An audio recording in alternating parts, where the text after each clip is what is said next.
하나님 말씀 보겠습니다. 오늘은 예레미야 애가, 우리가 자주 못 보는 말씀이죠. 예레미야 애가 3장 19절부터 26절 말씀 보겠습니다. 구약성경 1147페이지에 있습니다. 구약 1147페이지에 있는 예레미야 애가 3장 19절부터 26절 말씀을 교독하도록 하겠습니다. 예레미야 애가 3장 19절부터 26절을 교독합니다. 19절 먼저 읽어드리죠. 내 고초와 재난 곧 쑥과 담접을 기억하소서.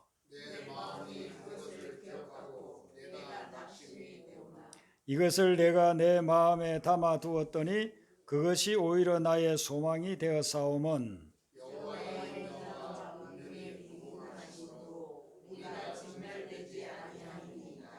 이것들이 아침마다 새로우니 주의 성실하심이 크시도소이다.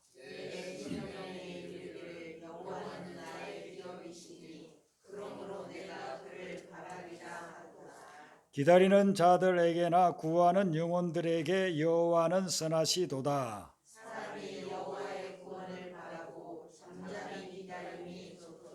아멘.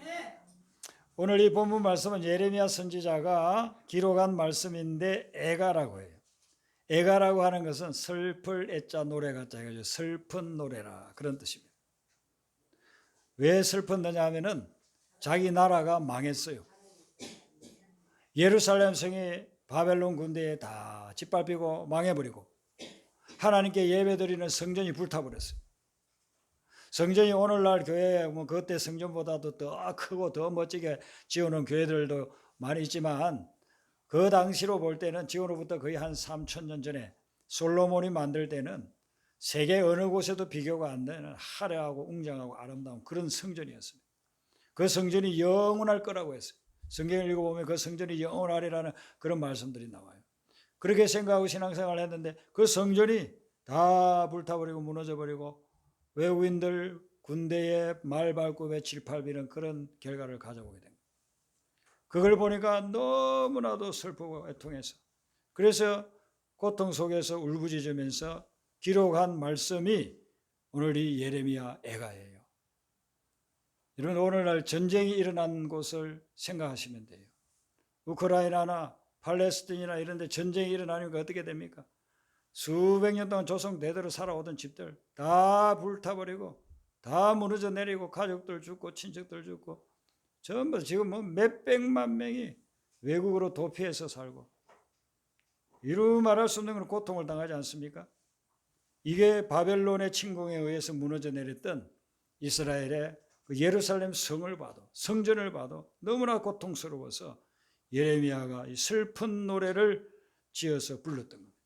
이 슬픈 노래 속에는 기도들이 많이 나옵니다.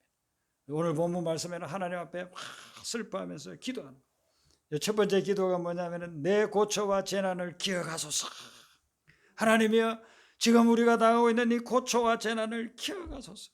그걸 쑥과 담즙이라고 표현을 했는데 여러분들 쑥을 갈아가지고 마셔본 적 있으세요? 써요. 쑥, 쓴 쑥. 담즙 쓸개 얼마나 씁니까? 옛날에는 무슨 병에 걸리면은 약을 구하다가 이 쓸개가 좋다 해가지고 막 짐승 쓸개를 따가지고 먹잖아요. 얼마나 쓴지 몰라요. 엄청나게 씁니다. 그렇게 쓴 것과 같이 고초와 재난이 너무너무 힘들다. 그게 지금 고백을 하면서 하나님께 기도하기를 하나님 내가 지금 당하고 있는 이 고초와 재난을 하나님을 기억해 주세요. 기억해 주세요. 근데 여러분 하나님이 기억을 한다고 하는데 하나님이 잊었어 몰랐어 다시 기억을 할까요? 하나님은 모든 걸 알고 계세요. 하나님은 전지전능하신 분이에요. 그래서 기억해 달라고 기도 안 해도 다 기억하고 계셔요. 우리는 잊어먹은 것도 하나님은 다 기억하고 계세요. 그러면 여기서 기억하소서라고 기도하는 말은 뭐냐면은 내가 잊지 않고 기억하겠습니다 하는 그런 고백이에요. 그게 바로 20절에 나오잖아요. 내 마음이 그것을 기억하고 그랬잖아요. 하나님이 기억해 주세요. 이 말은 뭐냐면 하나님 저는 이걸 절대로 잊을 수가 없습니다. 우리 민족이 당한 고난, 제가 당한 고초 이걸 절대로 잊을 수가 없습니다. 그런 고통과 고난 속에서 낙심하면서 하나님 앞에 막 울부짖으면서 기도를 한 거예요. 여러분들도 지금까지 살아오시면서 과거에 5년 전, 10년 전, 20년 전에 있었던 일들 다 잊어먹었죠. 지금은 다 잊어먹었죠. 저는 어릴 때 아주 험악한 동네에서 자라가지고 애들이 얼마나 욕을 많이 했는지 몰라요. 입만 벌렸다면 욕을 해요. 근데 지금은요 다 잊어먹었어요. 욕하는 거 그거 다 잊어먹었어요. 지금 욕하라고 해도 그 욕을 잊어먹어가지고 할 수가 없어요. 세월이 지나니까요 다 잊어먹어요. 그런데 그렇게 세월이 지나도 잊혀지지 않는 것들이 있더라는 거예요. 좋은 일일 수도 있고 굳은 일일 수도 있고 나쁜 일일 수도 있고 있는데 잊혀지지 않는, 여러분들 머릿속에 지금 잊혀지지 않는 그런 기억들이 있잖아요. 저도 그 잊혀지지 않는 기억들이 있어요. 지금 그걸 지금 이야기하는 거예요. 그 기억들 때문에 현재 내가 당하는 고통 때문에도 그것을 잊지 못하고 괴로워할 수도 있지만 과거에 당했던 그 고통에 대한 기억이 자꾸 되살아날 때마다 괴로운 거예요. 힘든 거예요. 어떤 분들은 군대에 가가지고 군 생활하면서 아주 가혹행위를 당했어요. 그걸 평생 잊지를 못한다고 그래요. 제 친구 목사님은 저 전방에 가가지고 하사관으로 했는데 40년이 지나도요 그 꿈을 꾼대요. 너무 힘들었던 그걸 잊고 싶은데도 꿈에 나타난다니까. 그런 상황에 고통을 당하면서 힘들어하는 이 예레미야가 그걸 어떻게 극복했을까요? 그런 그 고통에 대한 추억, 고통에 대한 기억, 이걸 어떻게 극복했느냐 이거죠. 그게 이제 21절부터 나옵니다. 21절에 보면요, 이것을 내가 내 마음에 담아두었더니, 자, 잊어버려야 될 텐데 오히려 마음에 담아두었대요. 마음에 담아두었더니 그것이 오히려 나의 소망이 되었다라고 이야기를 하고 있어요. 그럼 여기서 마음에 담아둔다 하는 말은 뭐냐면은 이게 세번역에는 아주 이해하기 쉽게 번역이 됐어요. 마음속으로 곰곰이 생각했다라고 나와요. 예, 마음에 담아두었다는 것은 마음속으로 곰곰이 생각해 봤다는 거예요. 그 곰곰이 생각하니까 희망이 생기더라는 겁니다. 지금까지 너무나도 고통스러운 거, 괴롭고 힘들고 그런 그 생각만 해도 그냥 진땀이 나고 잠이 안 오는 그런 사건에 대한 기억이 내가 마음속으로 곰곰이 생각해 보니까 오히려 희망으로 바뀌더라 그런 거예요. 그러면 마음으로 곰곰이 생각한다는 것, 이게 뭘까요? 마음으로 곰곰이 생각해 보니 원인을 깨닫게 되고, 마음으로 곰곰이 생각해 보니 소망을 가지게 되고, 마음으로 곰곰이 생각해 보니 가능성도 생기고, 이런 곰곰이 생각한다는 게 뭘까요? 마음으로 곰곰이 생각한다고 하는 것은요, 편견을 버리고 생각하는 것을 이야기하는 거예요. 우리는 인간인지라 속담에도 그런 말이 있잖아요. 손은 안으로 굽는다. 나하고 가까운 사람에게 정이 가고 그 사람을 이해하고 싶고 그 사람이 잘못해도 좀 덮어주고 싶고, 그래서 손이 안으로 굽기 때문에 올바른 판단을 못하는 거예요. 그래서 마음에 곰곰이 생각하는 것은 편견을 버리고 올바르게 생각하는, 그것을 이야기하는 겁니다. 그러면 그렇게 생각할 수 있는 것은 무엇이냐면요, 그것은 하나님 편에서 생각하는 거예요. 하나님은 어떻게 생각하실까? 하나님은 이 사건을, 하나님은 이 문제를, 하나님은 이 고통을 어떻게 생각하실까? 그렇게 우리가 기도로 들어가 가지고 생각해 보는 거예요. 그게 곰곰이 생각해 보는 거라는 것입니다. 하나님 편에서 생각한다는 것은 우리가 막연히 생각하기 어려우니까 하나님의 생각을 우리에게 전해준 게 있는데, 그게 뭐냐면 하나님의 말씀이에요. 그래서 하나님의 말씀을 가지고 내가 지금 고민하는 그 문제를 한번 생각해 보는 겁니다. 그러면 그 하나님 말씀 속에서 그것을 제대로 볼 수 있는 가능성을 찾게 되는 것이죠. 너무 작아가지고 보이지 않는 것은 우리가 무엇을 사용합니까? 현미경을 사용해가지고 봅니다. 너무 멀리 있어가지고 자 우주 공간에 뭐 몇 억 년을 가야 도착할까 말까 하는 그런 곳에 있는 별을 어떻게 우리가 보겠어요? 우리 맨눈으로는 볼 수가 없는데 이것을 천체 망원경 가지고 보면은요 그게 보이잖아요. 그걸 사진으로 찍어서 이렇게 신문에도 나오고 있지 않습니까? 그리고 우리 속에 있는 것은 못 봅니다. 내 몸이지만은 내 몸속에 위에 장에 무엇이 있는지 몰라요. 그러나 그것은 의사들이 내시경을 넣어가지고 보면은 그걸 볼 수가 있어요. 하나님의 말씀은 영적으로 우리에게 영적인 현미경이 되고 영적인 망원경이 되고 영적인 내시경이 된다는 겁니다.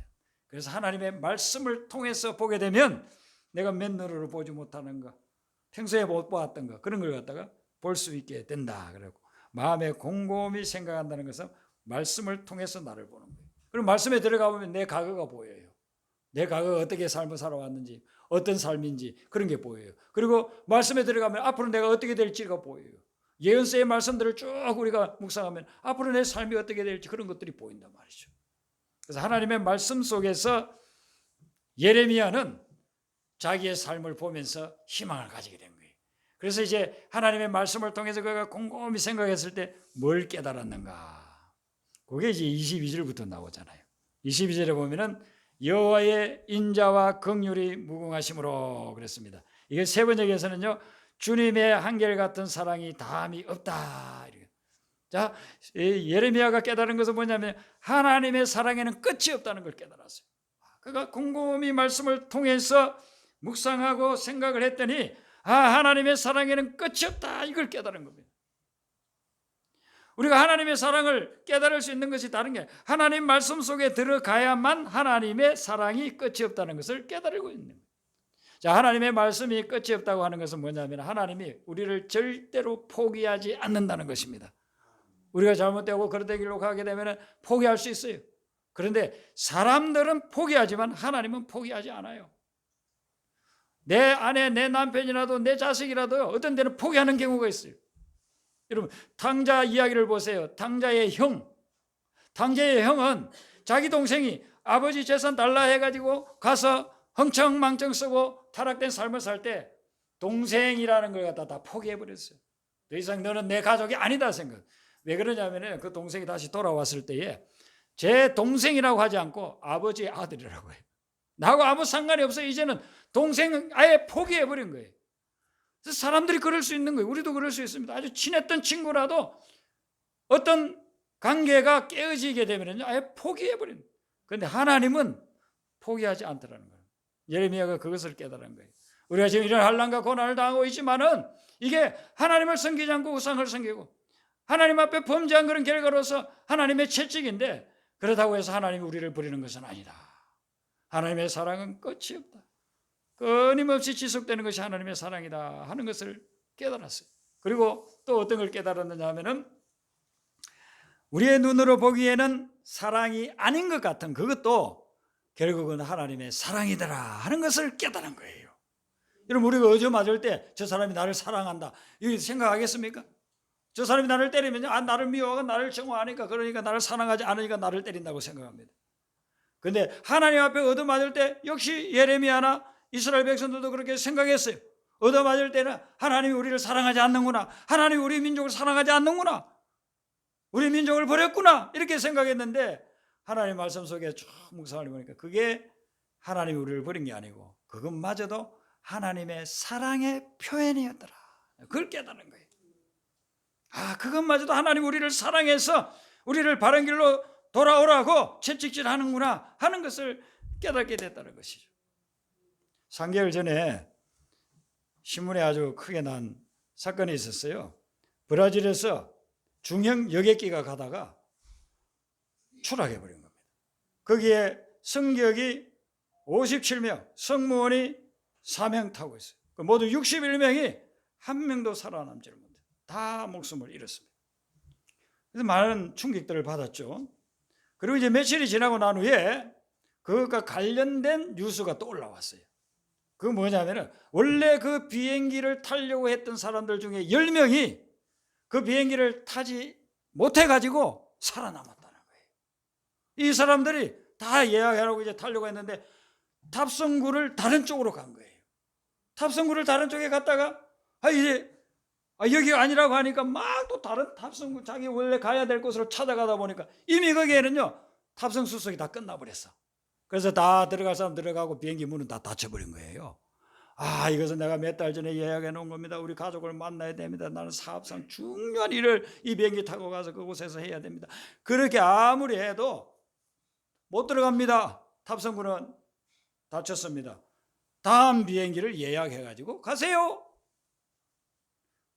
이 사람들이 얼마나 타고 싶었어요. 타고 싶어가지고 실랑이를 했습니다. 근데 결국은 그 10명이 못 탔습니다. 그리고 나서 1시간 20분 후에 그 비행기가 추락했다는 소식을 들은 거예요. 못한 사람들 중에 그리스도인들이 몇 명 있었습니다. 이분들이 그 고백을 인터뷰를 한 게 있는데, 지금 제 기분이 어떤지는 하나님만이 아실 겁니다. 하나님만이 아실 겁니다. 자기들 사업을 해야 되고 가족을 만나야 되고 오래간만에 또 친구도 만나야 되고 그 비행기 꼭 탔어야 됐는데 못할 때에는요, 그걸 얼마나 그냥 한탄했겠어요. 문 좀 열어주세요. 내가 지금 티켓 있지 않습니까? 어차피 지금은 비행기가 당장 출발하는 건 아니고 5분 10분 후에 출발해도 되지 않습니까? 태워달라고 그렇게 하는데도 태워주지를 않았는데, 결과적으로 볼 때는 하나님이 그들의 생명을 살려준 거예요. 그 비행기를 타지 않은 것이. 우리가 삶을 살아갈 때 그럴 때가 있는 거예요. 우리는 미래를 모르잖아요. 우리는 앞길을 모르잖아요. 이제 이 길로 가면은 절벽으로 간다. 근데 막 뛰어가다가 돌뿌리에 걸려가지고 탁 넘어져서 무릎을 깨면, 아이고 재수 없어. 왜 이런 돌뿌리가 있어가지고 내가 넘어지는 거야. 이렇게들 다들 한탄하잖아요. 그런데 이제 쩔뚝쩔뚝하면서 그 길을 천천히 걸어가다 보니까 바로 앞에 낭떠러지 절벽이 있네요. 그때서 내가 돌뿌리에 걸려가지고 넘어간 게 잘했구나. 아유 다행이네. 그래서 내가 이게 낭떠러지에 떨어지지 않았구나. 우리 인생 전체를 볼 때 그런 일들이 부지기수로 많다는 것입니다. 우리는 모르니까 그렇게 넘어지는 거, 내가 타야 되는데 타지 못하는 거, 내가 얻어터지는 거, 그런 걸 갖다가 하나님이 나를 사랑하지 않아서 그런 걸로 생각하지만, 곰곰이 묵상해 보면, 하나님의 말씀 속에 들어가 보면 하나님이 우리를 사랑해서 그렇게 하셨다는 거예요. 20대까지 눈이 멀쩡하던 분이 나중에 중도 실명을 했어요. 앞을 못 봅니다. 그래서 이제 그때부터 막 점자 배우고 하고 얼마나 불편하고 힘든지 몰라요. 그런데 이분이 그런 과정을 통해서 한 20, 30년이 이제 지나고 난 후에 이제는 뭐 누구 도움 없이도 지팡이 두들거리면서 생활할 수 있는 그런 단계가 됐어요. 그때에 이분이 이제 고백한 것이죠.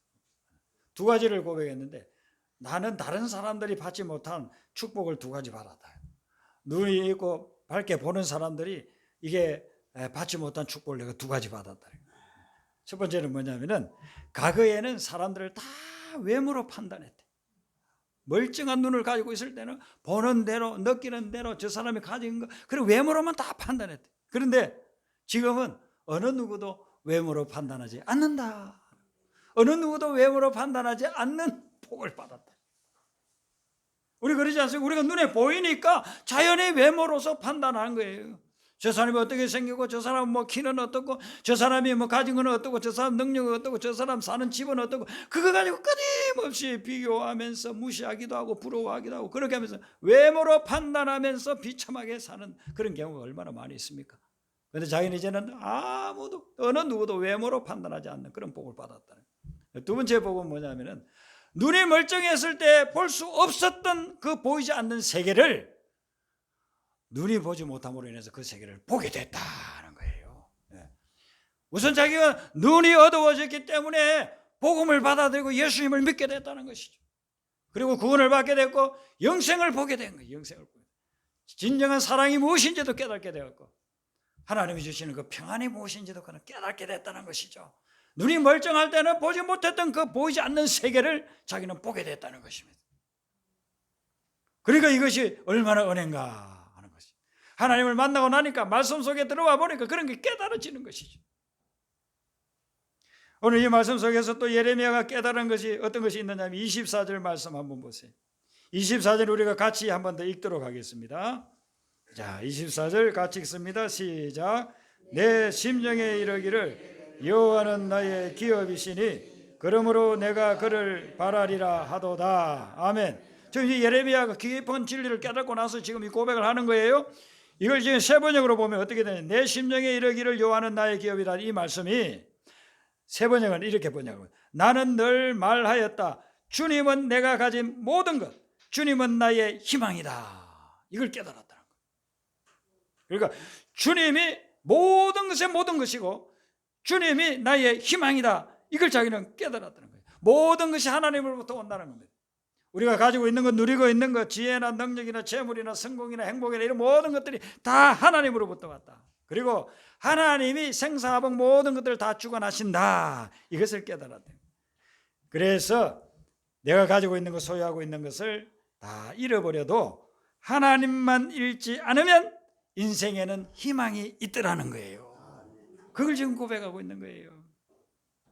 하나님으로부터 모든 것이 왔고 하나님이 모든 것을 주관하기 때문에 지금 내가 어떤 것을 잃었다 한다 할지라도 하나님만 잃지 않으면 우리 삶에는 희망이 있다. 이 말씀. 십몇 년 전에 강원도에 불이 많아요. 강원도에 불이 자주 나잖아요. 그때는 진짜 크게 났어요. 그래서 아주 넓은 지역들이 산, 들, 거기 사는 집들 다 타버렸습니다. 그리고 나서 제가 한 2, 3년 후에 그 지역을 가본 적이 있어요. 여름이었는데요. 가보니까 자세히 보면은 불난 흔적이 조금 있지만은 그냥 멀리서 볼 때는요. 이곳에 불이 났나 할 정도로 전혀 풀이 무성하게 자라고 나무들도 이제 막 2년, 3년 사이에 그동안 자라고 겉으로 보기에는요. 전혀 불난 흔적이 없을 정도로 그렇게 무성하게 수풀이 형성되어져 있더라고요. 이유가 뭘까요? 모든 것들이 탔지만은 땅 밑에 있는 뿌리는 타지 않았기 때문에 그런 것입니다. 뿌리는 남아 있었기 때문에 그 뿌리에 봄이 되고 비가 내리니까 거기에서 싹이 나가지고 불로 다 타버렸던 그 산들이 이제는 완전히 푸른 초원처럼 그렇게 바뀌었다. 우리 인생의 뿌리는 누구시냐? 하나님인 줄로 믿습니다. 우리가 하나님을 잃지 않으면 하나님만 붙잡으면 그러면 우리 인생에 다시 새로운 싹이 나고 우리 인생에 다시 푸른 초장이 만들어진다는 거예요. 하나님께서는 그런 것을 우리 자연 속에서 우리에게 계시로 알려주고 있다는 것입니다. 그래서 이 예레미야가 하나님을 찾고 하나님을 붙잡는 사람은 하나님이 그들에게 복을 주신다고 약속을 25절에 하고 있어요. 25절 말씀 또 역시 세 번역으로 제가 읽어드리면 주님께서는 주님을 기다리는 사람이나 주님을 찾는 사람에게 복을 주신다 그랬어요. 주님을 기다리는 사람은 누구예요? 주님께 소망을 두고 있는 사람. 주님을 찾는 사람은 누구예요? 주님께 기도하는 사람. 그런 사람들에게는 주님께서 축복을 주신다라고서 약속하고 있는 겁니다. 그러니까 여러분들이 어떤 상황이 있든지 어떤 상실을 가지고 있든지 간에 하나님을 붙잡고 하나님께 간구하세요. 그러면 하나님께서 여러분들에게 합력하여 선을 이루는 축복을 이루어 주실 줄로 믿습니다. 우리 아까 불렀던 찬송 부릅니다. 복음성가. 복음성가